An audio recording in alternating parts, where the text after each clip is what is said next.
Welcome everybody, trying to bring you content so you're less bored out there. Top 10 guns, firearms for SHTF situations, something on a lot of people's minds in today's very crazy world with COVID-19 and whatever else may be going on.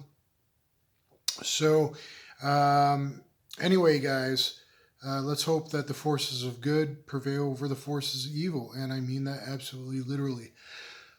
So anyway, guys, top 10 SHTF guns. A few of them could be kind of swapped out. I know this is a debatable thing. We get to the more serious ones at the top of the list. Or it kind of depends. Are you solo by yourself? Or is it like what a man should have if he has his wife and 2 kids and to make sure he's got enough for everybody kind of thing. So anyway, without too much further ado, some of this I'll be showing on my computer. 2 of them I'll show you the real deal on camera. And anyway, we'll kind of go from there. Oh, and a reminder, guys, to check out all my playlists. I just made a new playlist today. Best Pew Pew Reviews, Best Pew Pew Reviews. 33, this will be one of them. A couple top 10 videos, and then like my best firearms review videos, kind of the more newer ones on some classic pistols, as well as some brand new revolvers and things to that effect. PPQ SC and PPQ versus P365, Hellcat versus 365. All that is going to be there. But look at my playlist about combatives, catch wrestling, jiu-jitsu. I mean, playlist on every position you could possibly want. Hours and hours and hours of each position or each specific thing. And then I got all my combative stuff and old school martial arts videos and all kinds of stuff. Striking, sparring, narrated 10 grappling, submission grappling videos as I traveled around the world going with pro fighters. If you're new to my channel, guys, I trained with pro fighters for 20 to 22 years, probably longer than any other person on the planet. I think literally sparred 600 to 700, if not more, top pro fighters in the bigger organizations around the world in different countries, all over, not only America, but all throughout Asia and a little bit in the Middle East and other places as well. So anyway, guys, let's get started with our list. First up, see if I can do it this way. First up, maybe I will do it this way, is a Glock in 9mm, Glock double stack, not a single stack, but a double stack Glock in 9mm. And that could be the Glock 19 for most people, or longer, a Glock 17, or even better if it's something you can conceal because you're a bigger guy, something like a Glock 34 MOS. If it's something you're more experienced carrying concealed, I say the longer the better. But something that you could get away with not printing if you had to show up at, like New Orleans or something back in the day. If you had to show up at some FEMA camp and hopefully, I don't know if they were doing pat downs or whatnot. We know that the police illegally kicked in doors and confiscated weapons totally illegally against our Constitution. But something that you could keep on you concealed if you had to show up to a food depot or something to that effect. So pistol's always good for that reason. There's 3 different 9mm pistols on here. They're all basically swappable, except the 3 that I have on the list are the ones that I think are the best, because 9mm is the best cartridge for this type of SHTF use. It's the most easy to find. It's the most produced round in America as far as pistol rounds are concerned, and not that heavy recoiling, so you could teach other people on it if need be, family members, wife, kids, etc. And Glock has been around forever. Every copper out there has a Glock, so finding parts, magazines, etc. is going to be pretty easy. Next up, and we'll alternate pistols to rifle, is AK-47 variant. Nowadays, whatever, there's different variants. You might want a Wasser or Romanian if you could find it. And not all magazines are compatible, and not all parts are compatible, and there's thin and thick receivers and things like that. I'm not an AK guy, but AK reliability is great. It's a fairly easy to find cartridge. I think the AR is going to beat that out as we get in the list. But, 7.62 by 39, you can still find a lot, and you can find cheaper steel ammo even in times like now. You could probably find steel cheaper than brass AR ammo. I'm guessing, I haven't looked. But the fact that these all can shoot steel, where some ARs are picky about steel, a good AK will basically eat anything and be totally reliable. So, millions of child soldiers around the world can't be wrong, I guess. It's sad but true. So, an AK-47, if you're not going to go with the AR route or a 22 route, AK is probably the route for you. Next up would be a SIG P320. SIG P320, I say, because now a slightly modified P320, M17, M18 is what our military is going to. Also, all branches of the service.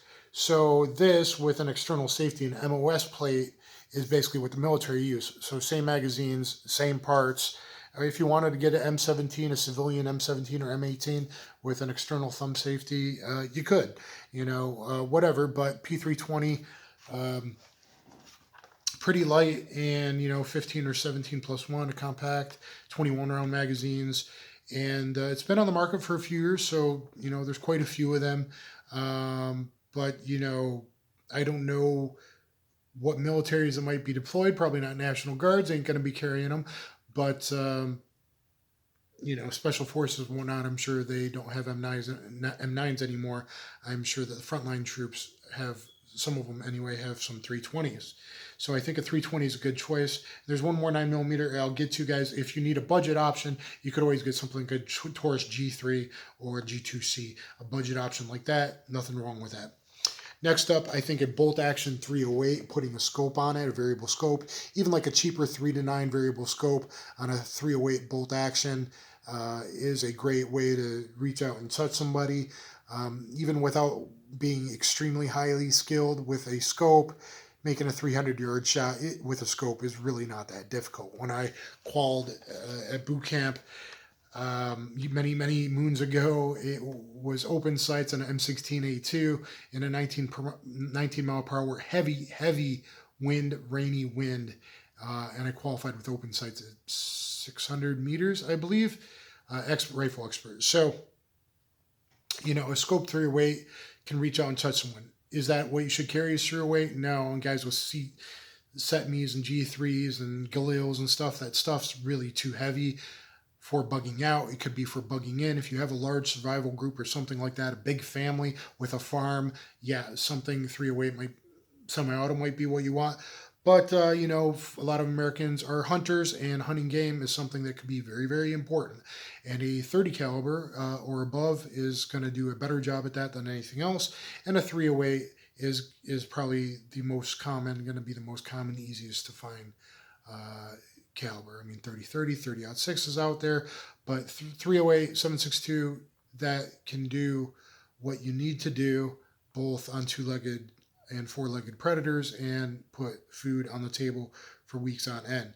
So I think something like this Ruger American, especially the version that has a detachable box magazine, 5-round there, you can get 10-round magazines. So this with some 10-round magazines and a scope, I think you could, reach out and touch people, and you never know when being able to do that could be a huge benefit. Okay, next up is the Taurus 692 multi-caliber revolver. Yes, I put a revolver on here because, as we see, even in times right now with COVID, finding ammunition is hard to do. So, the stores may have 9mm or they may not. Your mom and pop might already be out. So when everyone was trying to scrounge ammo big time a week and a half ago, something like this may not be your primary, but could be your backup, or something for a family member, or something for training. Primary, backup. So, no, I'm not wearing jeans right now, but Taurus 692, 357, 38. 357 in Magnum, 38. And you can also swap a cylinder out for 9mm. I put on beautiful Altamont grips. It is one of my most popular videos blowing up right now on both the unboxing video and the full review. Please check out the full review on the Taurus 692. This thing, at least on that outing, was very, very, very good. Something I'm really excited about. So this holster's a little tight for it. And I'm not wearing jeans. So, anyway, okay. So, the fact that I got something that is not 9mm, but also 9mm, I think is very good for SHTF. You can teach anyone the recoil is definitely not bad with this 35-ounce pistol ported barrel with 9mm. Anyone can be trained on it for the cheap. And if you can't find 357 will take a deer.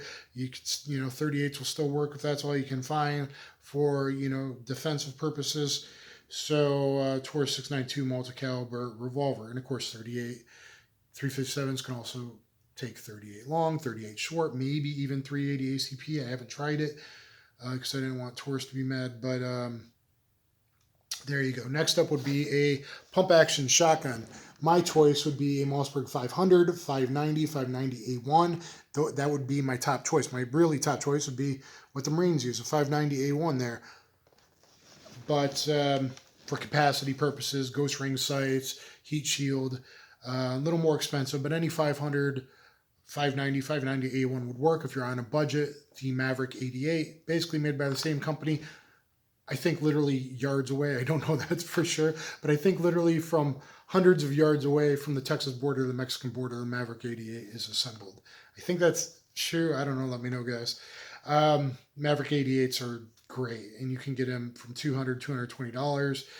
Some sold out for $222 like a week ago when the panic happened, a week and a half ago.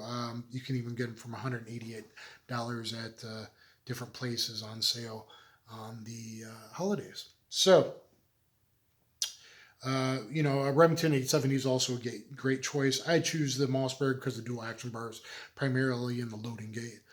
I think it does have some, and then QC issues with Remington that's gone way downhill in the last 20 years. An older Remington 870 is great.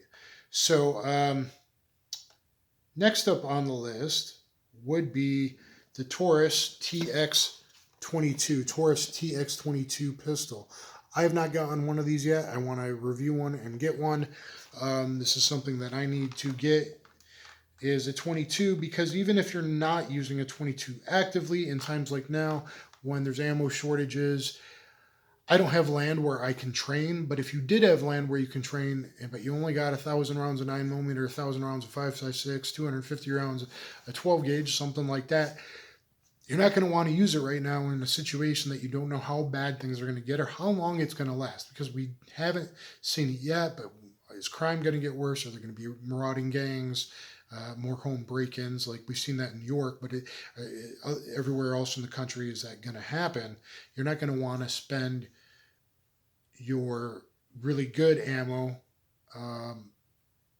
on training, okay? And a 22 can do that. Not only that, but you can bug out with a 22, give it to a family member, whatever, throw it in a backpack, especially this TX22 16-round magazine. That's a big advantage over other ones. Comes with a couple magazines, comes with a, I thought they came with a threaded barrel already. I think they come with a thread protector ready. So, a can could be put on it, legally, of course. Suppressor, silencer. And I can say silencer because, Maxim, the guy who invented it, unlike all the yahoos online that will correct you, that's what he put in his patent, was silencer. And calling it a muffler is perfectly okay as well. So, Taurus TX22 and maybe a stainless Ruger 1022 would be the alternative.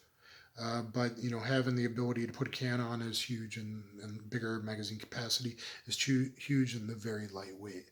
So that's something that you could teach a teenager on and hand to them or the wife, or you could have that if you're carrying a 9mm and AR. You could have the 22 pistol or a breakdown 22 rifle, specifically a breakdown version in your backpack, the Ruger 1022, specifically this version with 25 round magazines, specifically a breakdown version so you could break it apart and put it in your backpack, and specifically with the thread flash suppressor, which is a threaded barrel, so one can put a silencer. I said it. A silencer on it. Okay. And then Next would be a Beretta 92 series. Beretta 92s, I think, started in about 82, 83, were our military, won the trial in 85, and still in service today, being replaced by the P320 slash M17, MM18. But, so a lot of Berettas have been around. Of course, we all grew up on Bruce Willis and Lethal Weapon and Die Hard and all that. So any version of a Beretta 92, you're going to find these around. An SHTF, if you comes to that way down the road, if it goes the way of the road and you're having a break in the houses to survive, not that we want to do that kind of thing, but I mean, if things get abandoned and things get bad and death gets that bad around the world, or, you know, Black Plague type stuff, whatever, nuclear winter, you're going to be able to find magazines. Some cops would still have them around, etc. and so forth. So magazines, replacement parts. The best version for SHTF would probably be a new M9A3, as you see here, because it has the threaded barrel for a can and night sights already. My way of getting a better pistol for $200 or $300 less, a couple sales right now, but it was over $350 when I got this a couple months ago, is a M9A1, a one-rounded trigger guard. I got the full two-part review on this, unboxing video on this, and what parts to modify it and make it your own. Look at my night sights. It already came with 3 magazines. I trust Makar with my life. I have Makar videos on that. So a Beretta 92 series pistol, if you have larger hands, is the way to go. If you have smaller hands, you're going to want to go with the newer Vertex style version or M9A3 version that has the thinner backstrap. They also came with a rubber overmold to make it more like this if you have bigger hands, so it can work for everybody. If you have big hands, an older version is just fine, especially if you change out the slide grip panels, make it a little bit thinner. It actually makes a huge difference if you watch my videos. So please look at my Taurus 692 review. Look at my playlist now. I made a playlist of all the best pew-pew. Check out the playlist. It will give you, you know, a lot of something to do right now where everybody's bored. And last on the list, which you see my choice, if I can, is the Beretta M9. Or 92. This Beretta is my choice with, is any kind of air is the way to go. In my opinion, a Ruger is good because it's 1 in 8 twist. 1 in 7 twist is good. A lot of them are made 1 in 9 twist. To me, I don't get too much into the details of ARs as long as it's a reputable manufacturer that's known for cycling good. But I like the 1 in 8 twist so it can stabilize basically any bullet weight from 45 grain rounds up to 77, you know, OTM type stuff. So, but, you know, air pistols are okay too. If that's your plan, have something smaller to put in the backpack. I get that. If it's the main rifle, though, I think a 16-inch barrel is probably the best overall balance if you don't have a shorter barrel and, you know, an ATF tax stamp that says you can have a can. If you got a canned rifle, that's a different story. Then maybe 12.5-inch barrel with a can, even 14.5. If not, I think 16 is the way to go, unless you're going the air pistol route. But then remember, your ballistics are really, really hurt, and your ability to reach out and touch someone is really, really, really hurt past, you know, say 150 yards if you had a red dot on it or something like that on a air pistol. So if you want to be able to reach out 3, 4, 5, maybe even 800 yards, I think a 16-inch barrel is probably the overall goodness that you want. So any kind of AR from a reputable manufacturer would be the way to go. In my opinion, AR and a 9mm pistol is the way to go, and unless your situation is different. You're a hiker, outdoorsman that can go and hike 20 miles a day or 8, probably in rough terrain, I guess, miles per day. But, you know, living that life with a big backpack on, and you can do that. I'm past the physicality that I can really do that kind of thing. I'm going to have to, I mean, I can hike out and hold up, but I'm going to have to make a stand. If you're someone that doesn't, you know, having a Ruger 1022 and a TX22 pistol or a Ruger pistol on you with, you know, a couple thousand rounds, 1,000 rounds of 22, like 1,000 rounds of 22 is easy. 200 round, like that's not a problem. Like having a bunch of 22 ammo, so I get that. If you're an outdoorsman that can skin a squirrel and cook it up and eat it, no problem. And that sounds like a good time to you. Going the 22 route might be good. And having a 22 in your pile might be especially good to do if you have a wife, kids, etc. Loner route, to me, it's going to be AR and 9mm. That's just the way to go.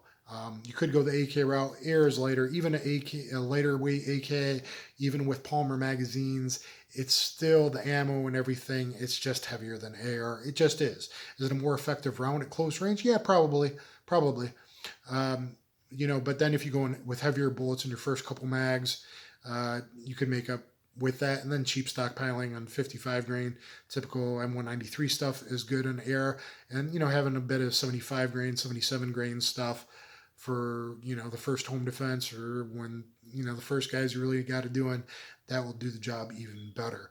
So those are my thoughts, guys. Let me know what you think. Please check out my playlist on the Best Pew Pew playlist. Please thumbs up, please share, please subscribe. Stay safe, everybody. I'm doing the best to keep you entertained. Cheers.